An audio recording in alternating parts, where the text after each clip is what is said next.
Vamos ficar atentos. Que Deus tem para falar. Amém?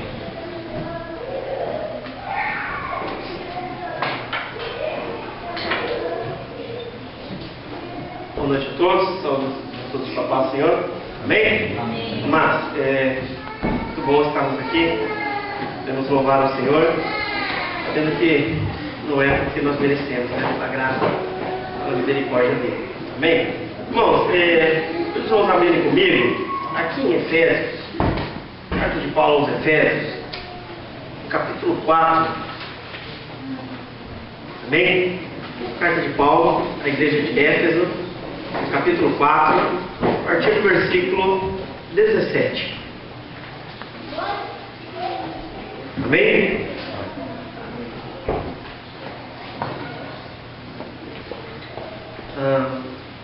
Se vocês se colocarem de pé e verem essa palavra, amém? A palavra de Deus, ela nos fala o seguinte, a partir do versículo 17 do capítulo 4. Isto, portanto, digo, e no Senhor testifico, que não mais andeis como também andam os gentios, na vaidade dos seus próprios pensamentos, obscurecidos de entendimento, alheios à vida de Deus, por causa da ignorância em que vivem, pela dureza do seu coração, os quais, tendo se tornado insensíveis, se entregaram à dissolução, para com avidez cometerem toda sorte de impureza. Mas não foi assim que aprendestes a Cristo, se é que de fato o tendes ouvido, e nele fostes instruídos, segundo é a verdade de Jesus, no sentido de que, quanto ao trato passado, vos despojeis do velho homem, que se corrompe segundo as concupiscências do engano, e vos renoveis no espírito do vosso entendimento, e vos revistais do novo homem, criado segundo Deus em justiça e retidão, procedentes da verdade. Por isso, deixando a mentira, fale cada um a verdade com o seu próximo, porque somos membros uns dos outros. Irai-vos e não pequeis. Não se põe o sol sobre a vossa ira, nem deis lugar ao diabo. Aquele que furtava, não furte mais, antes trabalhe fazendo com as próprias mãos o que é bom, para que tenha com que acudir ao necessitado. Não saia da vossa boca nenhuma palavra torpe, e se unicamente a que for boa para a edificação, conforme a necessidade, e assim transmita graça aos que ouvem. E não entristeçais o Espírito de Deus, no qual fostes selados para o dia da redenção. Longe de vós toda amargura, e cólera, e ira, e gritaria, e blasfêmias, e bem assim toda malícia. Antes, sede uns para com os outros, benignos, compassivos, perdoando-vos uns aos outros, como também Deus em Cristo vos perdoou. Amém? Vamos orar ao Senhor. Senhor Deus e Pai, queremos, meu Deus, agradecer a Ti, ó Pai, pelo privilégio, meu Deus, que nós temos, ó Pai, de termos a Tua palavra, Pai. Ó Deus, que nós vimos no começo do culto, ó Pai. Ó Deus, nos ajuda para valorizarmos, meu Deus, a Tua palavra, Pai. Ó Deus, como aqueles que ali, meu Deus, receberam, Pai, as Escrituras, meu Deus, ali na China, Pai. Ó Deus, com avidez, meu Deus, com carinho, ó Pai, com gratidão no coração, meu Deus. Peço a Ti, meu Deus, que a Tua palavra, Pai, ela possa encontrar lugar na nossa vida, Pai. Ela possa fazer parte, meu Deus, da nossa vida cada dia, Pai. E a nossa vida, para o nosso coração, meu Deus, ele seja uma terra propícia, Pai. Para que a Tua palavra seja, meu Deus, ali semeada. Que não só semeada, Pai, para que ela produza frutos, Pai. É que eu te peço em nome de Jesus, Pai. Amém. Então nós podemos sentar. Amém? Irmãos, Paulo aqui nesse capítulo 4 de Éfeso, ele tem meio que repetido a mesma ideia em todo o capítulo e fazendo meio que um contraste entre a vida antes de se conhecer a Deus e a vida depois de se conhecer a Deus. Tá? E eu peguei uma frase, um texto interessante de um filósofo do século II depois de Cristo, ele escreveu o seguinte: ele era ateu, ele não era cristão, tá? Então isso é importante. Por quê? Porque é a opinião de um ateu. E ele escrevendo para um amigo, ele escreveu o seguinte acerca dos cristãos da sua época, isso bem no comecinho ali do cristianismo. E ele escreveu assim, sobre a vida que ele via os cristãos vivendo. E disse assim: eles andam, isso parte da carta que ele escreveu, tá? Eles andam em humildade e bondade. Isso do que ele estava vendo na vida daqueles cristãos do primeiro século, segundo século, né? Não existe falsidade entre eles, amam uns aos outros, não desprezam as viúvas, nem molestam os órfãos. Aquele que tem, dá liberalmente ao que não tem. Quando encontram um estrangeiro, logo lhe dão acolhida e se alegram como se fosse um irmão, porque entre eles se chamam de irmãos, não de carne, mas no espírito, em Deus. Quando um de seus pobres passa deste mundo e um deles é informado, logo toma providências para o seu sepultamento, conforme estiver ao seu alcance. E se ouve que alguém é preso ou oprimido por causa do nome de Jesus, todos providenciam para suas necessidades, e se possível, que seja posto em liberdade, esforço para consegui-lo. E se alguém entre eles, pobre e necessitado, jejum 2 ou 3 dias para suprirem com o alimento de que precisam. Este foi o depoimento de um não cristão sobre alguém que é cristão. Isso no primeiro e segundo século. Ele não cria em Deus, mas ele estava falando daquilo que ele viu na comunidade cristã do segundo século. A atitude daquelas pessoas. Isso é muito... isso aqui não é a opinião de uma pessoa que é cristã, mas o que ele viu. A pergunta que eu faria hoje: será que essa atitude que ele viu naquele cristão, no primeiro século, é uma atitude que se vê em todo mundo hoje, ou em todo aquele que se diz cristão? Não é aquele que fala que se diz cristão. Será que todo mundo reflete esse tipo de atitude? Ele não era cristão, mas ele viu na vida daquela comunidade cristã, que havia alguma coisa diferente. Eles eram diferentes do que eles estavam acostumados a ver na sociedade da sua época. Por quê? Era uma sociedade onde as viúvas, se ela não tivesse ninguém que cuidasse, as mulheres naquela época elas não tinham o privilégio que tem hoje, de poder trabalhar e tudo mais. Então, ou ela tinha alguém que cuidasse, ou ela ficava abandonada se ela ficasse viúva, não tivesse filho. Os órfãos não tinham orfanato, mas eles eram abandonados. Os pobres, se alguém morria, cada um, era tipo aquele ditado que o pessoal diz: cada um por si, Deus para todos, e eu não tenho nada a ver com isso. Geralmente era assim, no primeiro século, durante a história. E hoje, se a gente olha para o mundo, infelizmente o mundo tem caminhado de uma maneira individualista também, e egoísta, de modo que, não vou falar todos, mas de modo geral, não vou falar todos, porque existe gente boa, graças a Deus que existe, mas de modo geral, existe um certo egoísmo, cada um busca aquilo que é bom para si apenas, sem se importar com o próximo. Como ele disse assim, aqui, você imagina alguém hoje abrindo mão de algo que tem para ajudar alguém que não tem? Difícil. Naquela época também era difícil. Mas quando eles conheciam a Deus, não é porque eles eram melhores do que os outros. O cristão, ele não é melhor do que aquele que não é cristão. Não existe ninguém bom diante de Deus. A diferença está nisso que Paulo nos fala nesse texto: em se conhecer ou em não se conhecer a Deus. Em se conhecer ou não se conhecer. Por quê? Porque a vida de alguém que conhece a Deus e a vida de alguém que não conhece a Deus vai se refletir nas suas atitudes. Pode ser que alguém não conheça Deus e ele até tenha boas atitudes, não é verdade? Agora, seria impossível a gente dizer que verdadeiramente alguém conhece a Deus de verdade.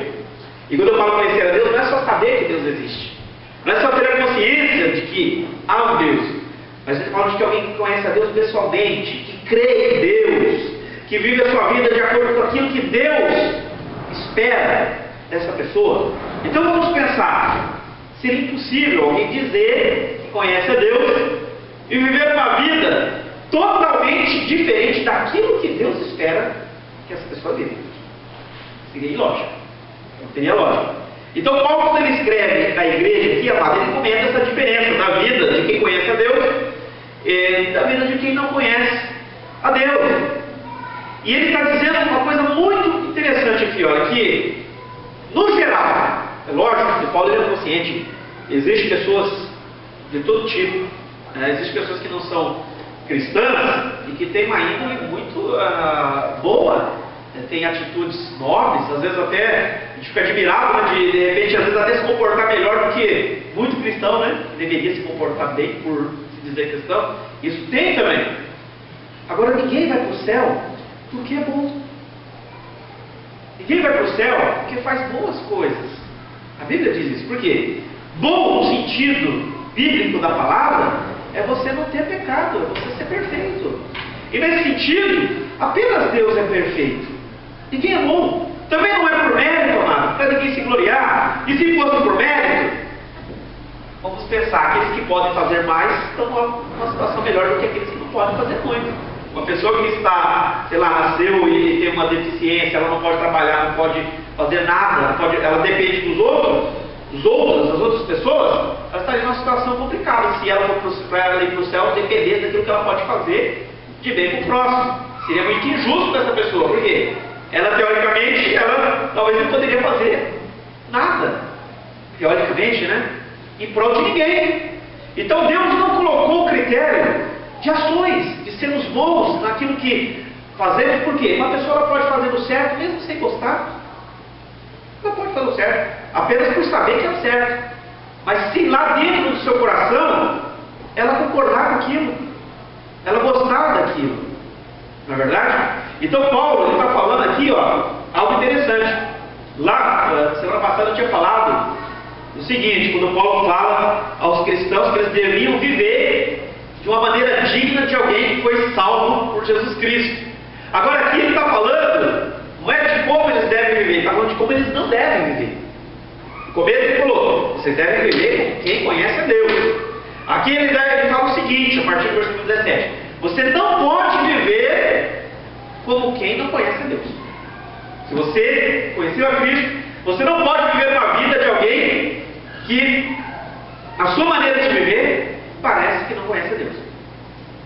E aí ele fala sobre como é que é a vida, de modo geral, tá?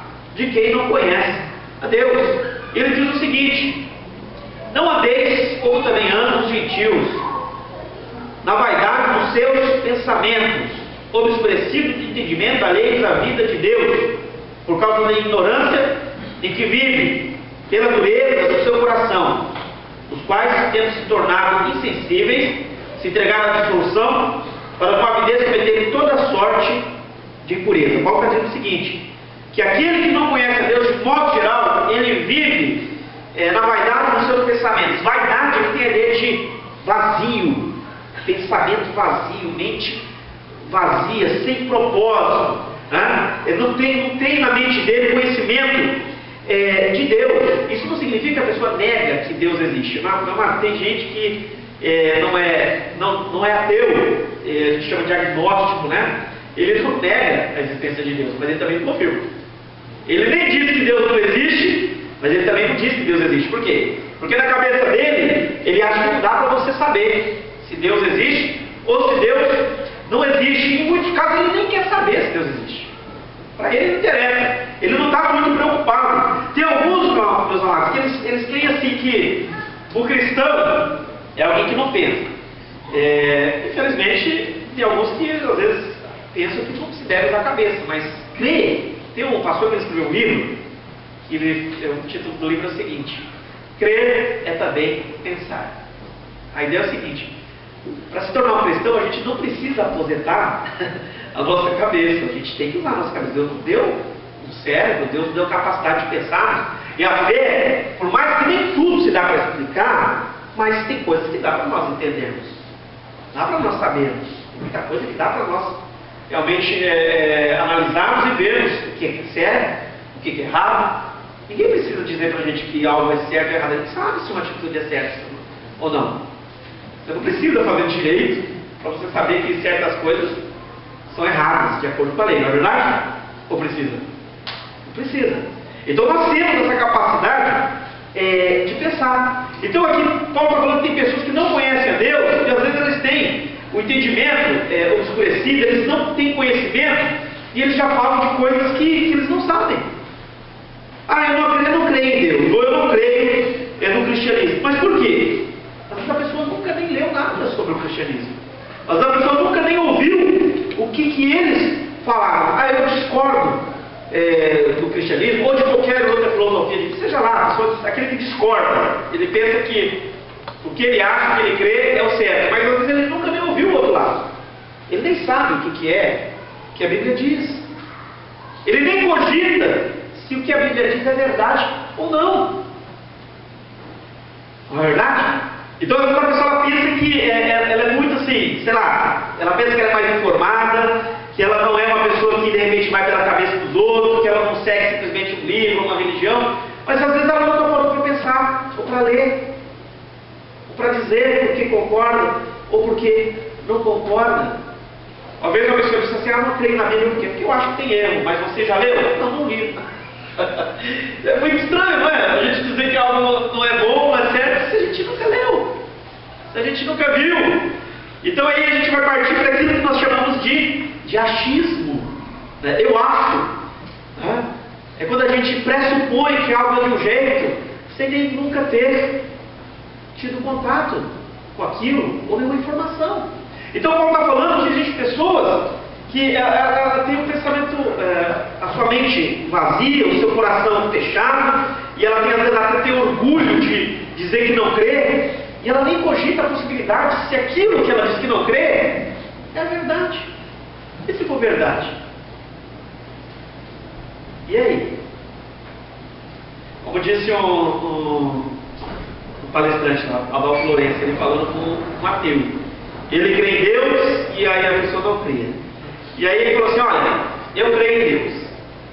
Se Deus existe e a Bíblia é verdadeira, e eu viver a minha vida, se Deus não existe, vamos pensar que você esteja certo, o ateu. Se Deus não existe, você está vivendo a sua vida sem Deus, sem se preocupar com o que Deus diz na Bíblia, se aquilo é verdade, se não é verdade. E se realmente você estiver certo e você morrer e eu morrer, eu vivi crendo em Deus, feliz da vida, sem achar que obedecer os mandamentos é algo ruim, e estou vivendo uma vida boa, está sendo bênção para mim. Os ensinos, os mandamentos, você vive, eu vivo, nós morremos. E se você estiver certo e Deus não existe, morreu, acabou.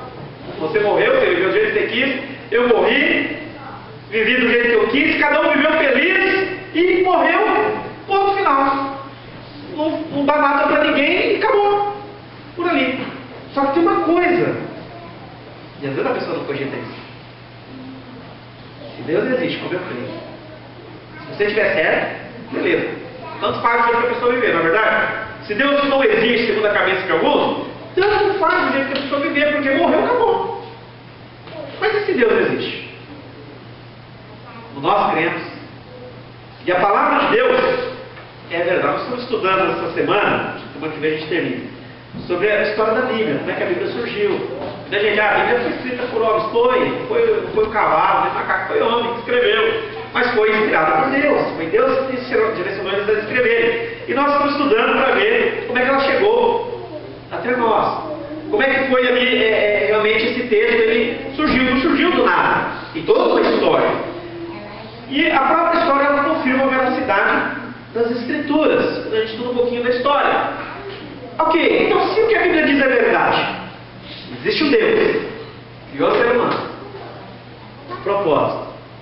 Existe um Deus, que ele tem um padrão santo, e que ele espera que nós vivamos de acordo com a sua vontade. Se existe justiça, porque justiça é um termo que nos remete a Deus.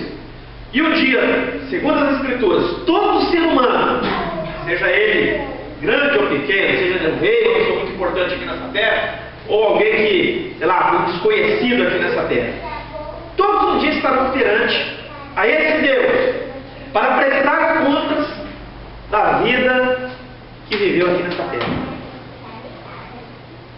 E aí, como é que vai ficar a situação? O Adalto Lourenço, ele falou, vai ser até, olha, se você estiver certo, beleza, ninguém perde nada. Mas se você estiver errado e não estiver certo, meu filho, se você viver uma vida sem Deus, sem se importar com Deus, sem se importar com o que Deus fala a verdade, sem se importar em pautar a sua vida por aquilo que Deus diz, porque Deus, Ele diz na sua palavra que ninguém vai para o céu se não for através de Jesus Cristo, e Jesus Cristo morreu pelos nossos pecados. Todo mundo é pecador, eu não conheço ninguém que não peca. Aliás, eu conheci um que disse que não pecava, né? Eu lembro que era para na época convidar uma pessoa, acho que na empreiteira, para vir na igreja. E na igreja para quê se eu não peco? Aí eu fiquei em choque, né? Falei, nossa, a primeira pessoa que eu contei que não peca. Né? É lógico, brincando assim, mas não existe ninguém que não peca, gente. Quem me diz? E cita uma pessoa que você conhece que nunca errou. Que você conhece. Que nunca pisou no tomate. Hã? E cita alguém que você conhece que é assim, perfeito.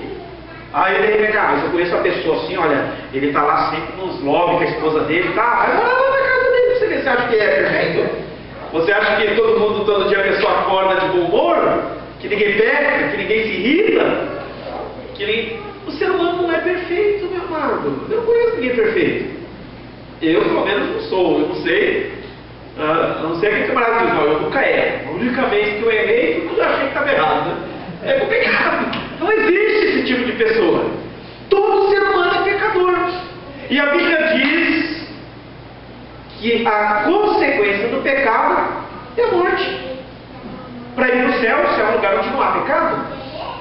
Qual é a possibilidade de alguém ir para o céu se não houver uma transformação onde Deus retira dessa pessoa toda a natureza pecaminosa? Ela é transformada e dela sai todo o pecado. Ela continua sendo ela, mas sem pecado. Perfeita. Ninguém tem como ser perfeito nesta vida e nesse mundo. O único, minha mãe não é cristã assim, praticante, mas ela fala uma coisa verdade. Mas olha, o único que não pecou foi Jesus Cristo, e mesmo assim ainda mataram ele, né? Mas ele não pecou.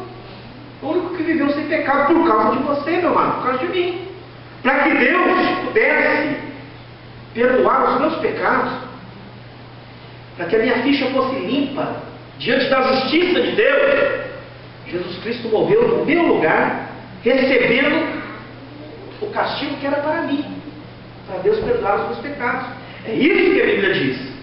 Para que quando eu creio nisso, e eu entendo que Deus quer mudar na minha vida, é isso que Paulo está falando, olha, não foi assim que vocês aprenderam. Ele está falando, olha, quando vocês não conheciam a Deus, vocês viviam como quem conhece a Deus, seguindo a sua própria cabeça, vivendo do jeito que você achava que era o certo. Porque é assim que nós vivemos, que o ser humano vive. Cada um vive, é lógico, existe as leis, mas cada um vive e toma suas decisões segundo aquilo que acha que é melhor. Não é? A gente procura decidir e pensar o que vai ser melhor. Pegar esse emprego aqui, fazer isso, fazer aquilo. Né? Tomar essa ou tomar aquela decisão. Cada um seguia segundo aquilo que pensa, aquilo que acha que é melhor. Mas, meu amado, nem sempre aquilo que eu acho que é o melhor é realmente o melhor. Nem sempre. Pergunto eu, se você falasse para o seu filho, se você falasse com uma criança, filho, olha, você já está crescendo, né? O menino, né? E eu creio que você já tem, né, uma certa maturidade. Você fala isso com uma criança de 5 anos. E aqui, ó, nós temos aqui um prato com arroz, feijão e uma salada, tá? Um bife. E aqui temos alma chips, tá? E aí você pode escolher qual que você prefere comer. É uma chip, bala, bombom, biscoito, tudo quando é porcariado aqui, ou McDonald's, né? E você pode escolher qual que você acha que é melhor para você. No geral, meu amado, se você perguntar para uma criança se ela prefere um doce ou uma salada, o que você acha que ela prefere? A lógica, salada, lógico. É lógico que não. Geralmente, criança ela escolhe aquilo que é mais. Você perguntar, filho, você prefere fazer a tarefa ou jogar videogame? Aí, como as crianças são muito assim, né, maduras, é lógico que ela vai escolher fazer a tarefa. Imagina, vai escolher ficar lá fazendo a tarefa, não é verdade? Fazer uma prova ou ir para a praia? Ter adulto é assim. Pergunto eu, você preferia, o que você preferia? Se você pudesse escolher e ganhando, recebendo. Está lá em Okinawa, na praia, hotel pago e tudo, e ainda recebendo para isso, ou está na fábrica? É lógico que eu sei que você prefere estar na fábrica. Verdade? Nós somos assim, meu amado. É lógico que a gente escolhe aquilo que a gente acha que é melhor. Não é verdade? Nós escolhemos, geralmente, aquilo que nós achamos que é melhor, aquilo que nos agrada. Quando o Paulo está falando do gentil, que vive na ignorância de Deus, eles vivem para si. O ser humano, às vezes, ele vive buscando aquilo que vai lhe trazer, que ele pensa que vai lhe trazer felicidade. Que vai lhe trazer felicidade. Não é? Por isso que o mundo é como é.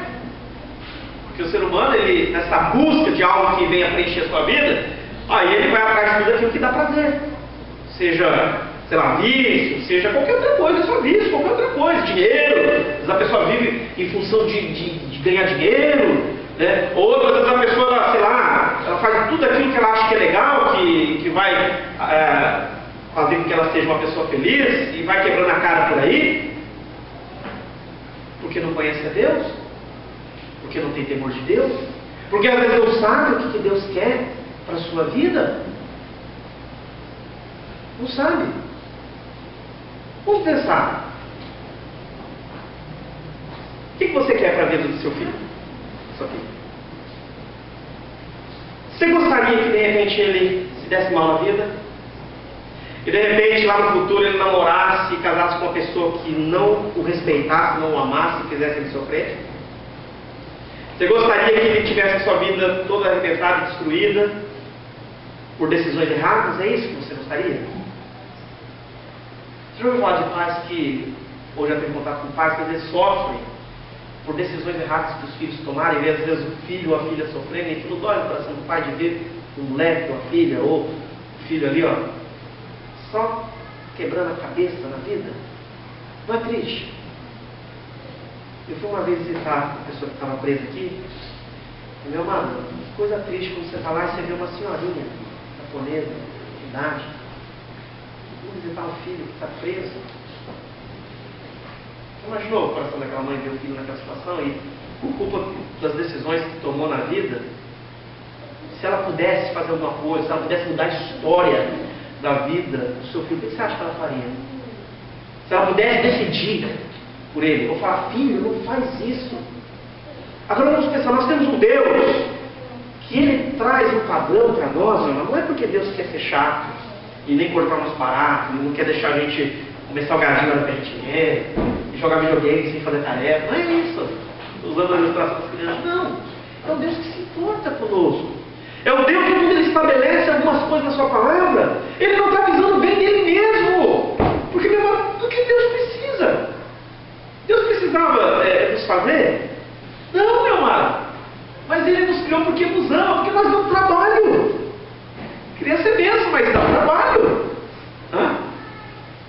Não dá trabalho, a gente ama. E nunca a gente escolheria não tê-los. Porque você ama, assim foi Deus que fosse. Mas dá trabalho. Hã? Hoje a Viviane estava. E eu dei risada porque isso acontece com ela, né? Tá me ajudando a trocar, né? Mas hoje quase que ela que Davi se deu uma sujada nela. Porque a Thalita fez isso. Ela acho que era minha vez de trocar, mas a gente inverteu e aí ela que sujou, né? E aí eu já fui trocar, ela foi lá visitar ele também, e quase que quando estava trocando lá, ela levou uma sujada dele, que estava meio presinho. Mas dá trabalho, não é verdade? Você se preocupa, você se importa. Eu vou pensar, será que o ser humano dá trabalho para Deus? Dá, meu amado. Deus fez o ser humano perfeito. Lá no começo desobedeceu a Deus. Fez o que Deus não queria que fizesse. Permitiu que o mundo se tornasse o que se tornou por causa do pecado. Deus, para esse ser humano não ser condenado, Ele tem que enviar o Filho dele para morrer no lugar do ser humano, para pagar pelos pecados, pelos erros, não de Deus, nosso, para que a gente possa ser perdoado. E aí eu me pergunto, será que Deus se importa com a gente? Muito mais do que nós nos importamos com Ele. Muito mais. Quantas pessoas vocês acham, nesse exato momento, estão pensando em Deus? Ou estão pensando em quanto Deus os ama? Ou estão pensando naquilo que Jesus Cristo fez por eles? Ou estão pensando em como que pode agradar a Deus ou viver uma vida que realmente faça diferença, seja bênção na vida, não só de si mesmo, mas também na vida de outras pessoas? Paulo está falando que aqueles que não conhecem a Deus, em alguns casos, chegam a viver uma vida tão afastada de Deus, meu amado, que acaba até se destruindo. Não é verdade? Você imagina alguém que ama Deus fazendo mal para o seu próximo? Você imagina alguém que ama Deus destruindo-se a si mesmo, vivendo uma vida totalmente dissoluta e às vezes prejudicando a sua própria saúde pela maneira como vive? Você imagina alguém que ama Deus vivendo de maneira egoísta, sem se importar com a sua família, seus filhos, sua mulher, seu marido ou com o próximo? Você imagina alguém que ama Deus vivendo de uma maneira egoísta? Alguém que realmente conhece a Deus? Mas quando a gente olha para o mundo, será que o mundo, de modo geral, não tem caminhado para isso? Quanta pobreza, quanta violência, quanta maldade, quantas coisas nós vemos de ruim. Tem coisa boa também, mas quantas coisas? Quanta desigualdade. Não poderia ser melhor? Eu tenho certeza que muita gente já pensou acerca do Brasil. O Brasil é um país muito rico. Quem já pensou isso? Que o Brasil tinha tudo para ser o país. Quem já pensou isso aqui? Tenho certeza que muita gente já pensou. Puxa, o Brasil, o país tem tudo. É rico, tem riquezas naturais, tem tudo, praticamente autossustentável. O Brasil, na verdade, não precisaria importar nada. Mas o Brasil é um país que tem muita desigualdade. Tem gente que tem muito, tem gente que não tem nada. Existe muita corrupção, existe muitas coisas que não são boas, existem coisas boas também. Mas se a gente for pensar, por que é desse jeito? A culpa é de quem? De Deus? Não, meu amado. É a própria natureza pecaminosa do ser humano que leva ele a viver uma vida para si mesmo, sem se importar se aquilo é bom, se aquilo é certo, se aquilo é correto, sem se preocupar se um dia vai ter que prestar contas do que se faz, porque quem não teme a Deus, não conhece Deus ou não acredita em Deus, não está preocupado se um dia vai ter que prestar contas. Por quê? Porque às vezes a pessoa pensa, bom, se ninguém me pegar aqui nessa vida, então de boa, eu vivo a minha vida. E ela não para pensar, mas um dia eu vou estar diante de Deus. Por quê? Porque às vezes ela nem nisso ela acredita. Mas a Bíblia ela diz que um dia todos estarão diante de Deus. Pensando nisso, e eu não concluí antes com o Dr. Lourenço, foi o que ele falou para o rapaz: olha, se eu estiver certo e você estiver errado, meu querido, quando nós morrermos, você está numa furada. Você está enrolado. Porque você está diante de um Deus Santo que vai ser justo. Deus é justo, Deus é bom e justo. E que Ele vai deixar que cada um seja responsável pela vida que viveu e pelas escolhas que tomou. E pelas consequências das suas escolhas. E a consequência de se viver longe de Deus, meu amado, de escolher viver longe de Deus, a consequência disso é você existir longe dele para sempre. Que a Bíblia chama de morte eterna. Agora, o que leva a isso? Paulo diz o que leva uma pessoa, como é que vive uma pessoa que não conhece a Deus? Ele está falando que essa pessoa vive segundo seus próprios testamentos, tem o entendimento obscurecido, ela não consegue entender. Olha, a primeira vez que eu li as Escrituras, não era nem cristão. Você pode até entender algumas coisas você pode entender, mas aquilo para você, para nós, se a gente não conhece a Deus, não faz sentido. São palavras bonitas, são coisas, mas a gente só entende que isso é verdade a partir do momento que a gente conhece a Deus. Sem conhecer a Deus, pode até saber, pode ser que seja verdade, mas é diferente quando você conhece a Deus. Você sabe que aquilo é verdade, que é do jeito que está ali. Aí é como se tirasse toda a cegueira. A ideia aqui, meu amado, de ignorância, de falta de entendimento, é de cegueira, de não conseguir enxergar a verdade, de não conseguir enxergar que a maneira como está vivendo é uma maneira que vai conduzir a pessoa para longe de Deus, que vai destruir a vida da própria pessoa. E que pode levar a pessoa, se ela não crê em Deus, qual seria um dos piores pecados? Eu creio que a incredulidade, talvez ela seja o pior dos pecados. Por quê? Porque a incredulidade, a pessoa não crê em Deus, então ela não crê que vai ter que prestar conta. Se ela não crê que vai ter que prestar conta, o que impede ela de viver e fazer o que ela quiser, sem se importar com o próximo? O que impede uma pessoa que não tem temor de Deus de viver uma vida totalmente fora dos padrões de Deus? Se ela não crê em Deus, mas se ela crê, que tem temor, pensa antes de fazer. Meu pai, ele era meio bravo. Pelo menos eu achava que ele era bravo quando era criança, né? E, nossa, vou contar pro seu pai, já ficava com medo, né? Medo, mas não é medo nesse sentido, mas você se preocupava, você sabia, opa, é sério. Nossa, se minha mãe ficar sabendo, eu vou apanhar. Ela vai, né, lhe corrigir. Então a ideia é que se a pessoa tem temor de Deus, ela sabe que um dia ela vai ter que responder para Deus. Ela sabe que não vai ficar por isso mesmo. Que tudo tem uma consequência. Que um dia ela vai ter que ser responsável pelos seus atos. Que não é como alguns pensam, não vai dar nada não. Que não vai dar nada não e de repente vai dar. Uma hora dá alguma coisa. Né? Aí Paulo diz o seguinte: mas vocês não aprenderam de Jesus Cristo dessa maneira. Então aí ele começa a falar de como que é a vida de quem conhece a Deus. Quem conhece a Deus, e ele coloca aqui como um discípulo, um aluno de Cristo, é alguém que aprendeu algo de Cristo, que viu algo de Jesus Cristo. E quando a gente estuda a vida de Cristo, os ensinamentos de Cristo, ele fala, mas não foi assim que aprendeste a Cristo, se é que de fato tendes ouvido, e nele fostes instruídos, segundo a verdade, em Jesus Cristo. Então Paulo está falando que alguém que conhece a Deus, ele vai andar segundo aquilo que foi ensinado acerca de Deus, acerca de Cristo, segundo as instruções com respeito à pessoa de Cristo, com respeito à vontade de Deus, segundo a palavra de Deus. O irmão Mário estava lendo aqui no começo, falando ali de Pedro, e Pedro falando e afirmando sobre Jesus. O Jesus pergunta se eles queriam ir embora, né? Para onde iremos nós, se só tu tens as palavras da vida eterna, ou de vida, né?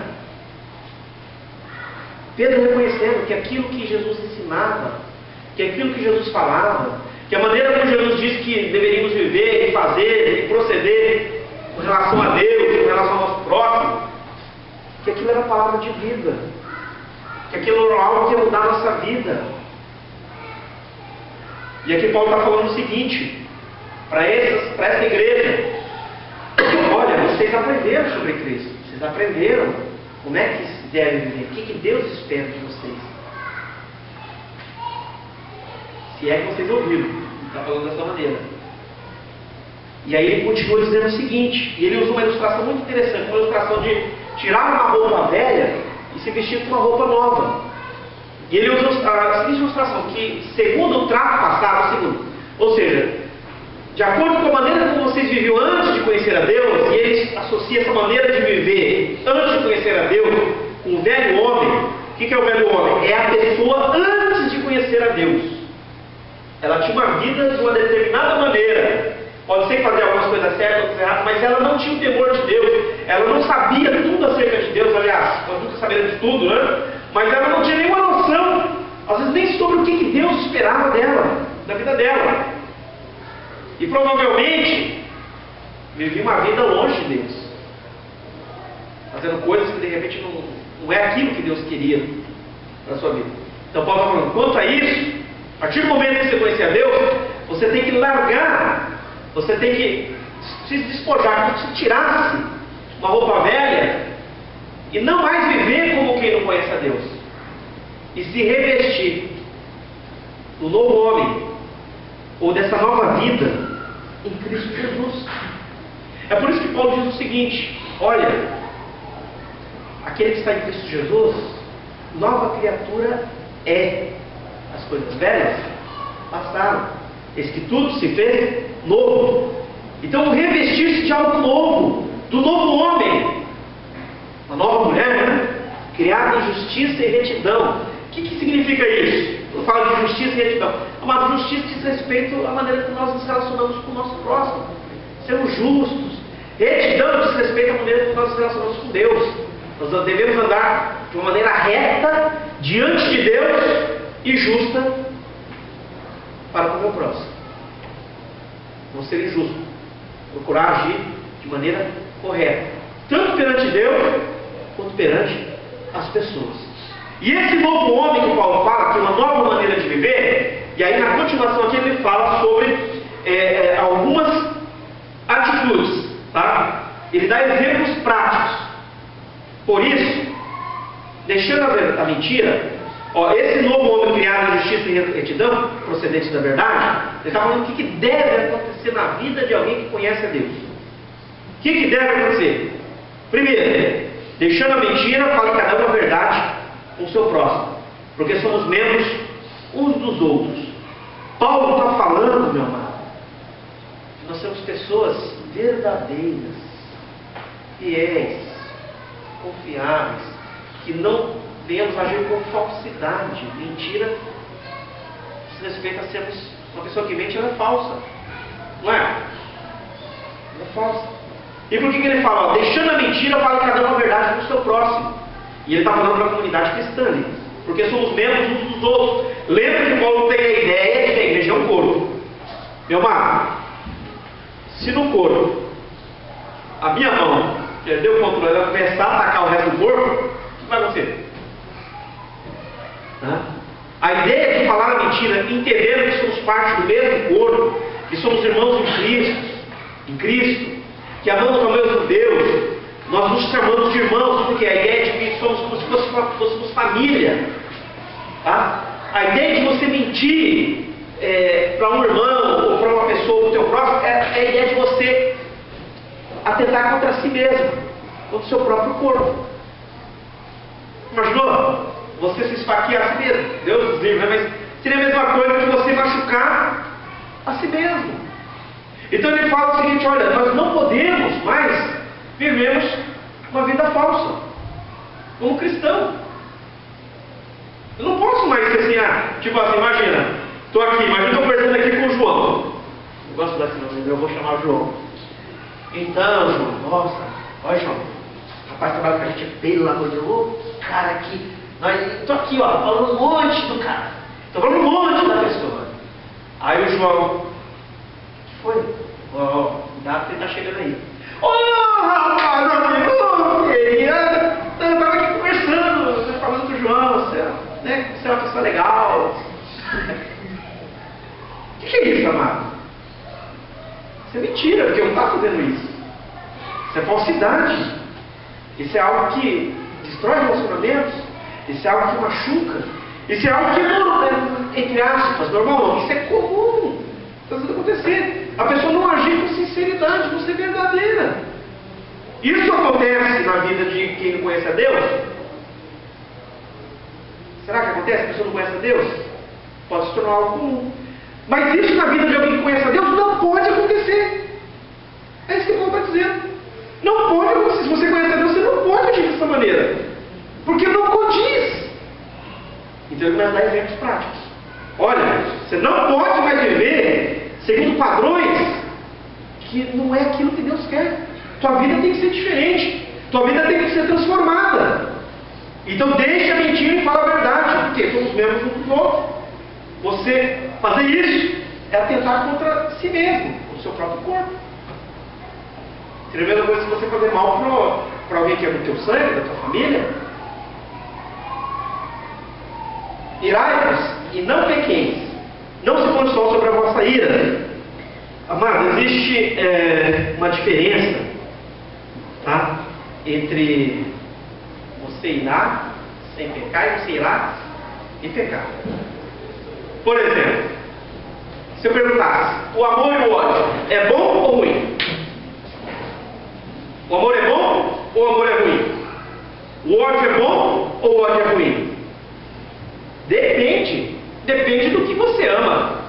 Nossa, eu amo falar mal das pessoas. Isso é um amor bom? Ou a pessoa diz, nossa, eu odeio justiça. E aí? Depende. Para que é direcionado? Que é apenas um sentimento. Uma pessoa que ama aquilo que é ruim, esse é um amor mau. Porque ela ama algo que não é bom. Uma pessoa que odeia aquilo que não é bom, é um ódio ruim, porque se ela odeia, ela não vai agir daquela maneira. Então depende do que se ama e do que se odeia. Então a ira também, eu posso mirar sem pecado. Você vê uma injustiça, vê uma coisa errada, você fica irado com aquilo, você fica indignado, você fala, mas não é possível, isso não está certo. Mas a ira sem pecado não é aquele negócio, eu vi alguém fazendo alguma coisa que é muito errada, então eu me iro com a atitude, mas eu não desejo mal para a pessoa. Eu não me iro e falo assim, tomara que essa pessoa também se dê mal. Não! Isso já é uma ira que gera sentimento de ódio contra a pessoa. A ira sem pecado é, nossa, essa atitude me irritou, mas eu não quero mal para a pessoa, eu quero que aquela pessoa muda. Nossa, o meu desejo é que ela não haja mais daquela maneira, que ela não faça mais isso que é errado, que está prejudicando o próximo. Isso é uma ira sem pecado. É uma ira que ela é direcionada para aquilo que é errado e não para a pessoa. Então a Bíblia diz, irai-vos e não pequeis, não se põe o sol sobre a vossa ira. E nem deis lugar ao diabo. Por que ele fala não deis lugar ao diabo? Porque, meu amado, se eu peco, se eu direciono minha ira contra o indivíduo, eu desejo mal para ele, ou eu venho irar e permitir que o pecado domine o meu coração ao ponto de até odiar alguém, isso vai fazer com que o diabo ele tenha lugar na minha vida. Por quê? Porque eu estou fazendo aquilo que ele gosta, aquilo que ele espera, e aquilo que ele quer. Ou você acha que o diabo, ele olha para você e quando você ama o teu próximo, ele fica assim, oh, parabéns, glória a Deus porque ele ama o próximo. Lógico que não. Mas quando ele vê uma pessoa, nossa, odeio fulano. Aí você acha que o diabo fica assim, ai, tadinho, não pode odiar, isso é feio. Você acha que o diabo, lógico que não, meu amado. Lógico que não. Dá lugar ao diabo é nós permitimos o pecado tomar o controle da nossa vida. Ou, não só isso, a pessoa não precisa nem estar pecando, basta ela estar seguindo a Deus. E pensar, não estou seguindo nem o diabo nem Deus. Meu amado, o diabo não está preocupado em você seguir ele. Ele não está preocupado. Para ele, ó, você seguir ele ou você não seguir ele, tanto faz. Se você não seguir a Deus, para ele já está bom. Está bom. Porque o que ele não quer é que as pessoas conheçam Deus. O que ele não quer é que as pessoas sejam transformadas por Deus. É lógico que não pode pôr toda a culpa no diabo, porque o ser humano também peca, não é fácil. Mas é o que ele quer. Quando a gente lê, por exemplo, a parábola do semeador, e aí diz que a semente caiu no solo, no terreno à beira do caminho, aquele terreno de chão batido. E aí vem as aves do céu, porque uma semente que cai numa terra batida, ela não tem como ela entrar na terra, então ela fica ali exposta. Aí as aves do céu estão voando, viu lá a sementinha ali, né? Vem, pega aquela semente para comer. E aí Jesus ele fala o significado dessa palavra. Ele diz o seguinte, que aqueles que têm o coração duro, que a palavra não entra, o que o diabo faz? Usando as aves como símbolo, né? O diabo, assim como as aves vêm e come aquela semente, ele vem e ele pega logo essa semente que é a palavra de Deus, para que não tenha a possibilidade dessa semente germinar, para que a pessoa não venha crer em Deus. Então o trabalho dele, meu amado, não é fazer você acreditar nele. O trabalho dele é fazer as pessoas não acreditarem em Deus, não reconhecerem a Deus, não receberem a Deus. O trabalho dele é realmente a gente ficar com o nosso coração endurecido para Deus, não abrir o coração para Deus. Por quê? O que ele ganha com isso? Já não ganha nada, porque ele está condenado também. Mas eu não vou para o céu, você também não. Não é? Já viu aquela pessoa que é assim? Nem para mim nem para você, né? Tem gente que é assim, né? Se eu não ganho, ninguém vai ganhar também. Ele não vai para o céu, porque ele está condenado. Mas se ele puder impedir que o máximo de pessoas vá para o céu, ele vai impedir também. O triste, meu amado, é que às vezes o diabo nem precisa fazer tanto esforço para isso. Por quê? Porque o ser humano, de modo geral, ele vive sem se preocupar como que ele está vivendo. E nem o que vai acontecer com ele quando ele morrer. Dá para pensar que nós não vamos viver para sempre nessa vida, vamos morrer um dia. A gente só se dá conta disso quando a gente às vezes se depara com pessoas que nós conhecemos e que se foram, que morreram. Quando você vai no velório, quando você vai. Aí você vê, nós não vamos estar aqui para sempre, nesse corpo, nessa vida. Agora, alguém está imaginando que vai morrer amanhã? Hoje? Ninguém. Nós nem sabemos o dia que nós iremos. Mas é fato que iremos. Todos nós. Você está preparado? Será que nós estamos preparados para morrer? Quem quer morrer? Ninguém? Ninguém quer morrer. Mas se você morrer hoje, Deus te livre disso, não. Você tem certeza que você está andando com Deus? Você tem certeza que você sabe o que Deus quer de você? Você tem certeza que morreu acabou ou você não tem certeza? E se não acabou, você tem certeza para onde você vai? Se você vai para o céu ou se você não vai para o céu, tá? Eu não vou falar, tá? Existe céu e existe um outro lugar, e não tem um terceiro, né? E se você não vai para o céu, para onde será que a gente vai? Para a Terra? Para um outro planeta? Não, meu amado. Ou a pessoa ela vai para o céu, a Bíblia se diz, ou ela não vai. Já sabe onde vai. Não sou eu que estou dizendo, é a Bíblia. E nem Jesus escondeu isso, porque a Bíblia assim o diz. Ah, então quer dizer que você está falando que quem não vai para o céu vai para o inferno? Eu não. A Bíblia. É vontade de Deus que alguém vá para o inferno? Se fosse, meu amado, Jesus Cristo não teria morrido na cruz do Calvário. Se fosse vontade de Deus que o ser humano fosse condenado, Deus não tinha feito nada. Ele simplesmente deixava a gente viver do jeito que a gente quisesse. Se fosse, Deus nem permitia que alguém viesse e falasse para a gente. Com risco, porque isso acontece com muitos cristãos. Quantas pessoas vão falar de Deus para o próximo, para que essas pessoas conheçam a Deus e tenham oportunidade de se arrepender dos seus pecados, são mortas? Você viu os irmãos na China, pegando a Bíblia escondida? O que você acha que acontece em países onde se é proibido entrar a Bíblia? Quando alguém que arrisca a sua vida e leva uma Bíblia lá, se ele for pego, meu amado, o que você acha que acontece em alguns lugares, se essa pessoa for pega com Bíblias? O que você acha que acontece com essa pessoa? Você acha que o pessoal fala assim, que coisa feia, você sabe que é proibido, que feio, volta para casa, não é mais para trazer. Você acha que é isso que acontece? Tem muitos que são mortos. Eu vi um relato de um missionário que ele estava num país onde não se podia falar sobre o Evangelho. E ele foi denunciado porque ele levava Bíblias. Amarraram ele pelos pés, de toda a cabeça e bateram nele. E bateram muito nele. Para ele dizer quem era que conhecia as Bíblias para ele. Mas ele não falou, porque ele sabia o que aconteceria se ele falasse. Sabe o que fizeram com esse homem? Começaram a arrancar as unhas dele com alicate. Para ele falar quem que estava fornecendo. Ele não falou. Arrancaram os dentes dele. Você já foi no dentista? Eu lembro quando ele teve que mexer no meu dente, uma coisa que me deu anestesia. Nossa, que doido. Agora você imagina o cara ser torturado, ser arrancado dos seus dentes, os caras desmaiar de dor, para obrigar ele a entregar os irmãos que estão fornecendo Bíblia. Ele não entregou. Depois ainda espancaram ele, e aí jogaram ele para ele morrer, acharam que ele ia morrer. Jogaram ele lá, no descampado.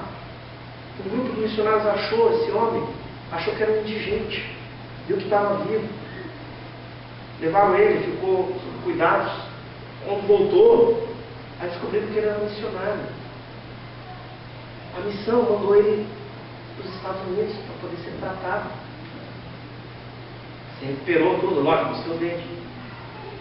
Até queriam que ele pastoreasse uma igreja na América. Ele falou assim, não, eu tenho que voltar lá, naquele país, porque tem muita gente lá que não conhece a Deus. Eu tenho que falar para aquelas pessoas. Elas não conhecem a Deus. Meu amado, qual é a maldade que essa pessoa está fazendo? O que ela fez de errado? Ela está falando de Deus, ela está falando o quê? Porque ela crê que se a pessoa morrer sem conhecer Deus, ela está condenada.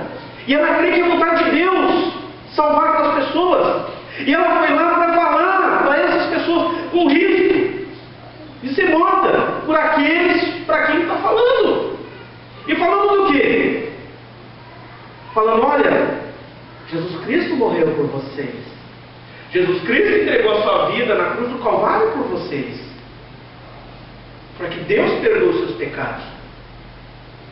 Para que vocês não sejam condenados. A única coisa que Deus espera não é que a gente seja perfeito nessa vida. É que a gente creia. Que a gente entregue a nossa vida a Ele.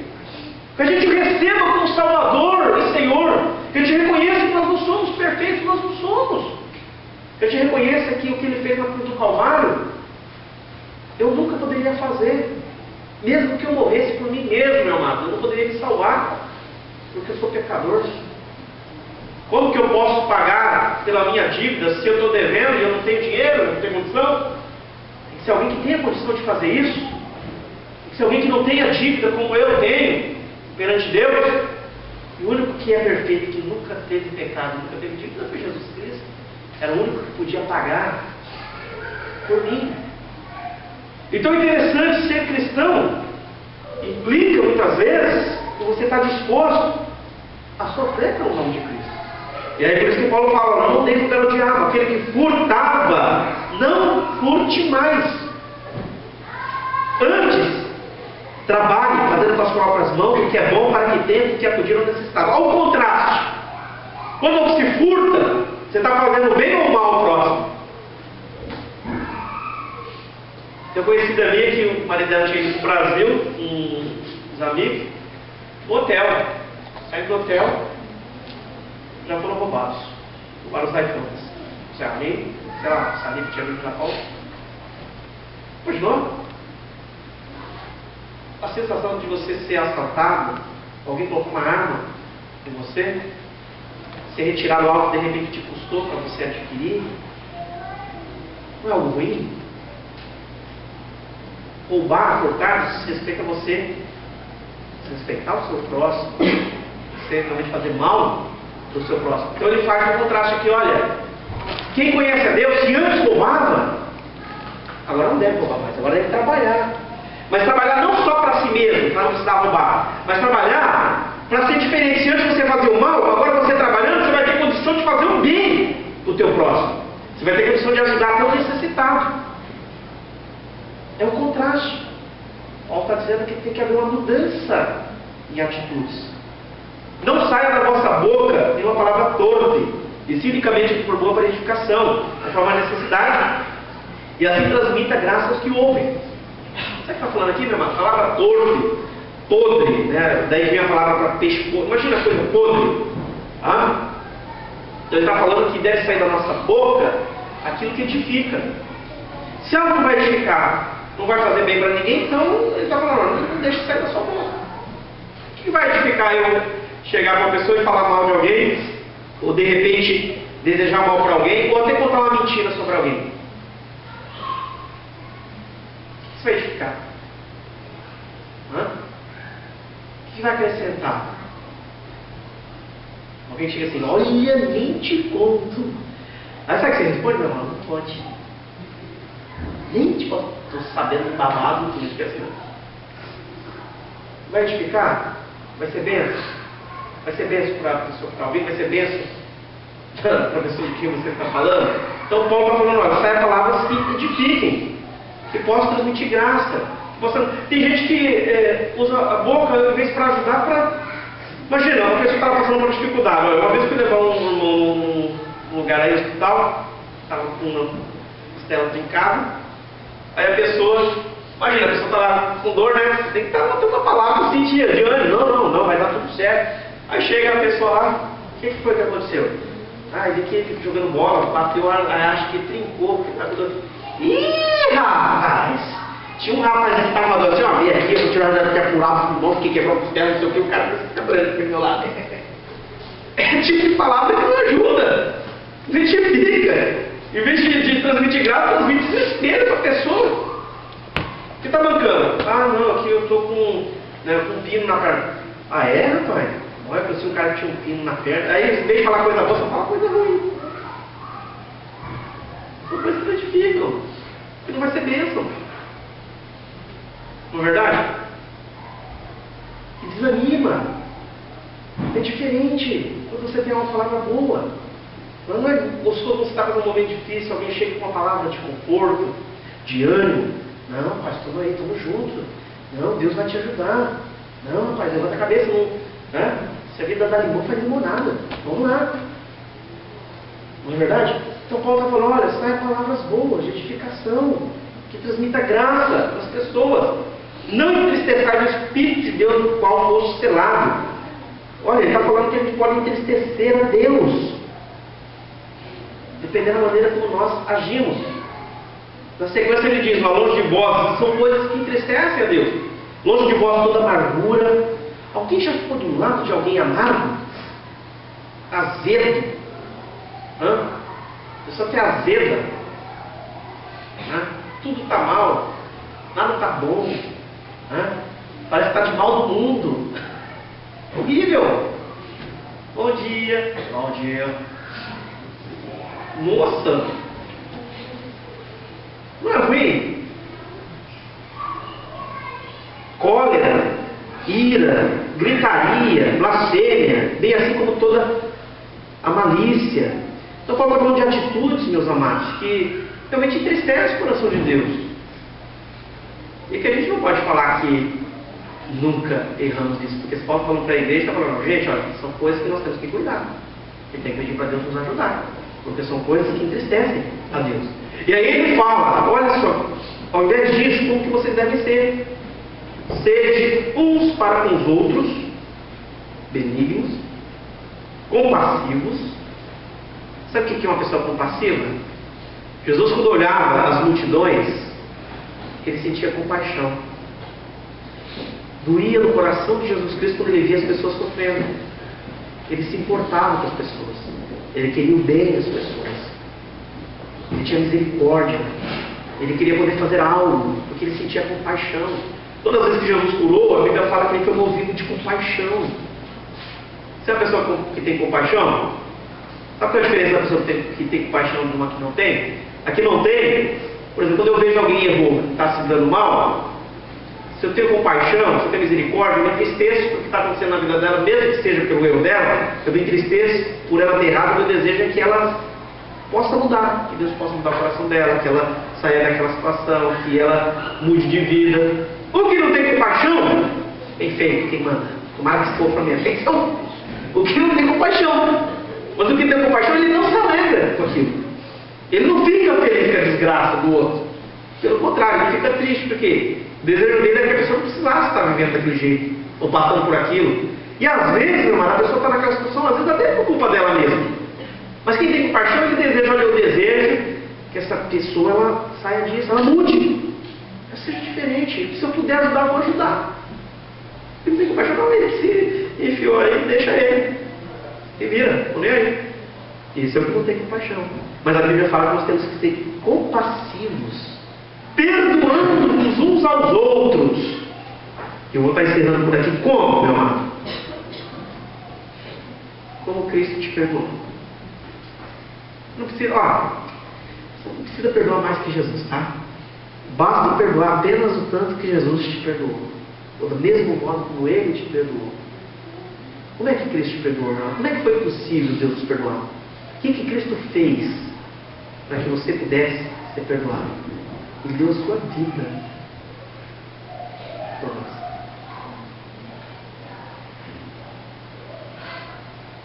Pensando em tudo isso, irmão, como é que a gente pode realmente expressar isso na nossa vida? Esse tipo de transformação que a palavra de Deus diz que deve acontecer na vida de alguém que conhece a Jesus Cristo.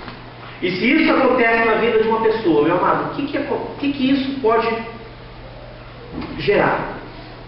Uma pessoa que ela começa a permitir que Deus mude o seu coração, a sua vida. E ela começa a viver dessa maneira como Paulo descreveu aqui. Você acha que isso tem alguma consequência na vida, não só dela, mas das outras pessoas? O que você acha, meu irmão?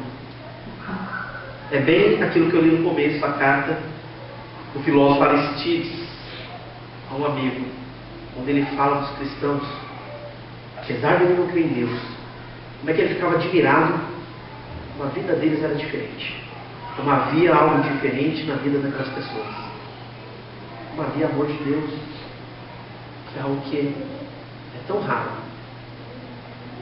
E é aquilo que Jesus disse que ia identificar alguém que conhece a Deus, alguém que é discípulo dele, quando ele diz lá em João: vós sereis conhecidos como meus discípulos, se vocês se amarem, se houver amor na vida de vocês. Eu queria que você fechasse seus olhos nesse momento, irmão.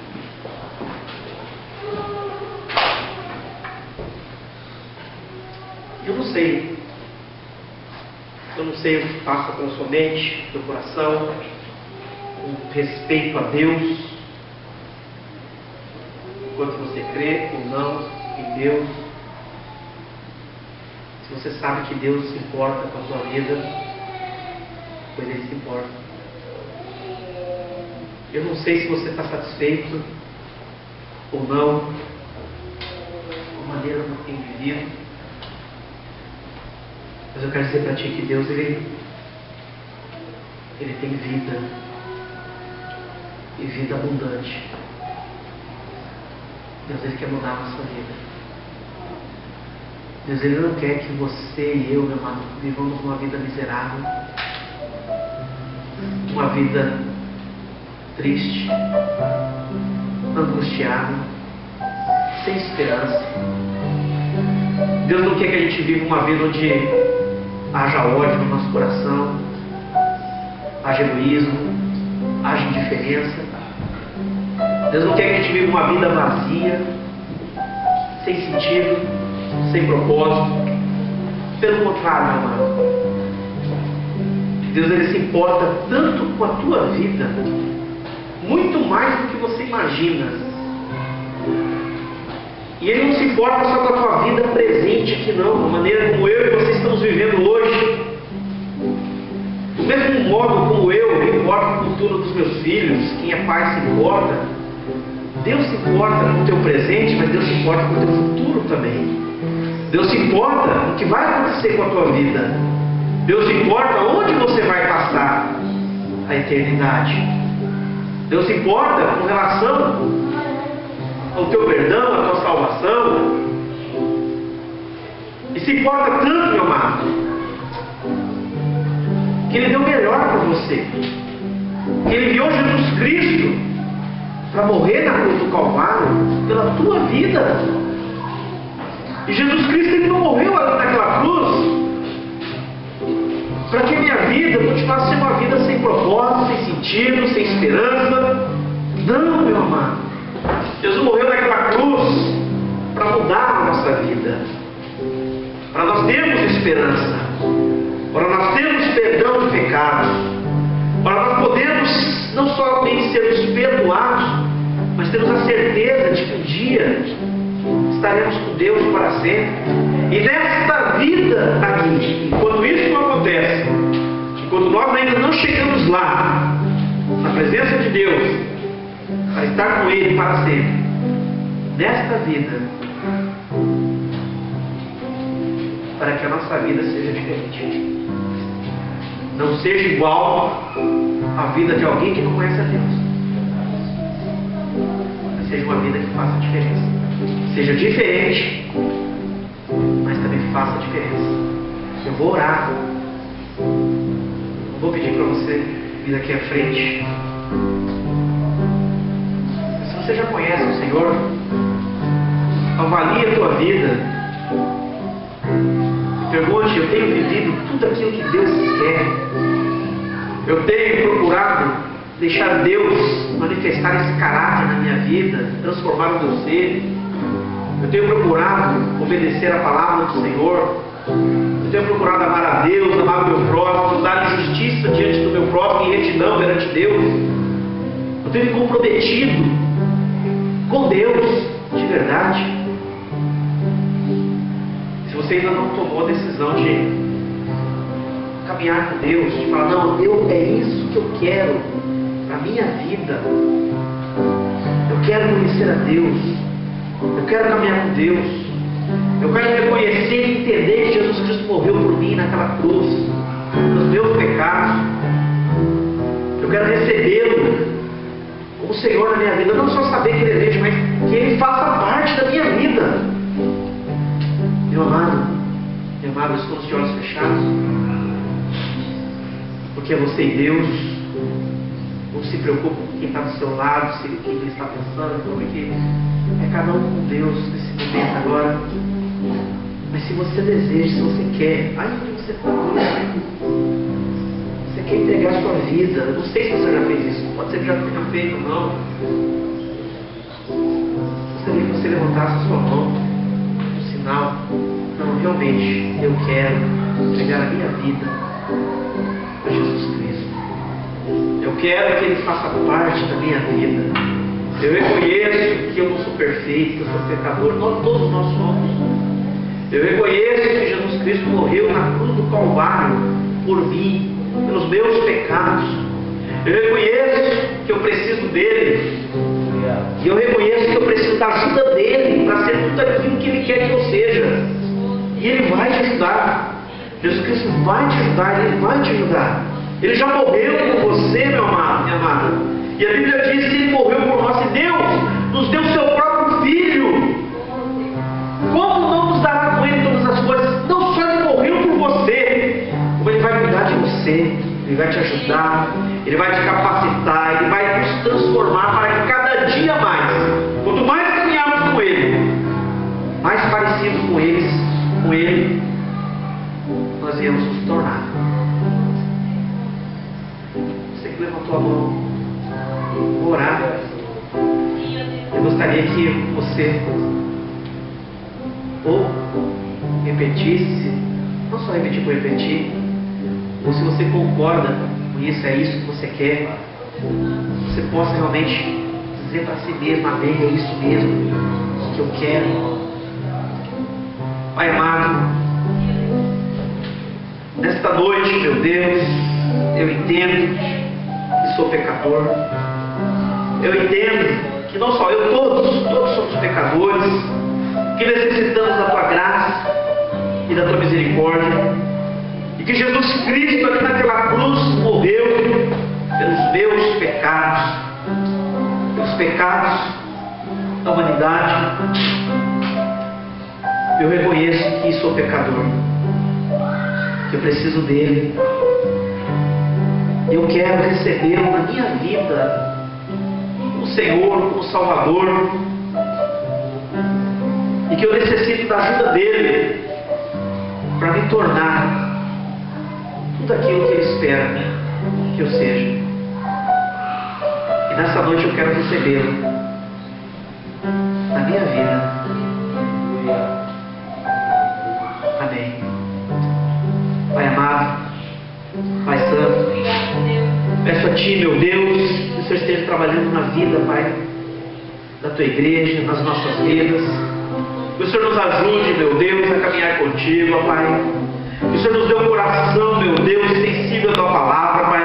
Que o Senhor tire toda a dureza, Pai, do nosso coração, Pai. Que a nossa mente, meu Deus, ela não seja dominada, meu Deus, por pensamentos que não agradam ao Senhor, ó Pai.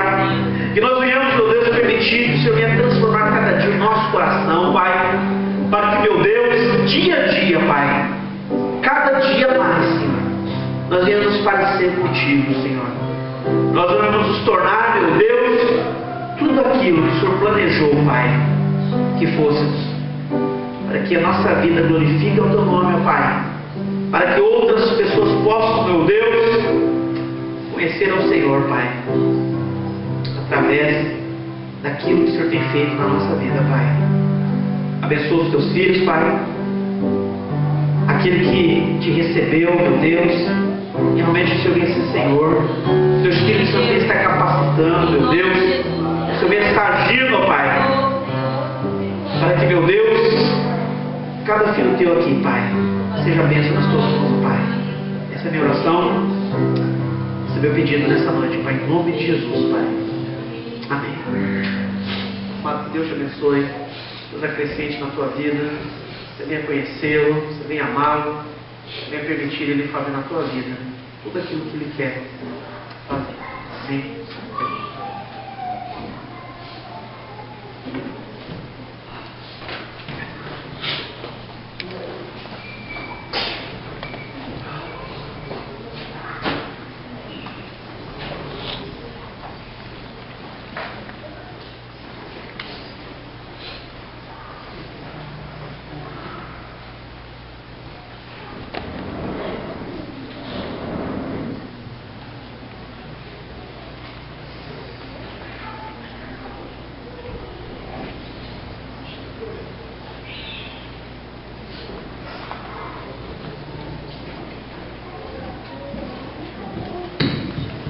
Amém. Convido o grupo de louvor a passar aqui na frente. Vamos passar o tempo das ofertas, dízimos. Aquele que nos convida, aqueles que estão por primeira vez, não se sintam constrangidos, faz parte das ensinanças do Senhor, poder ofertar na casa para manter a igreja e tudo que tem dentro do local. Amém? Os irmãos convidam a colocar-se nos seus pés. Vamos adorar o Senhor com os cânticos e vamos ofertar e dízimos.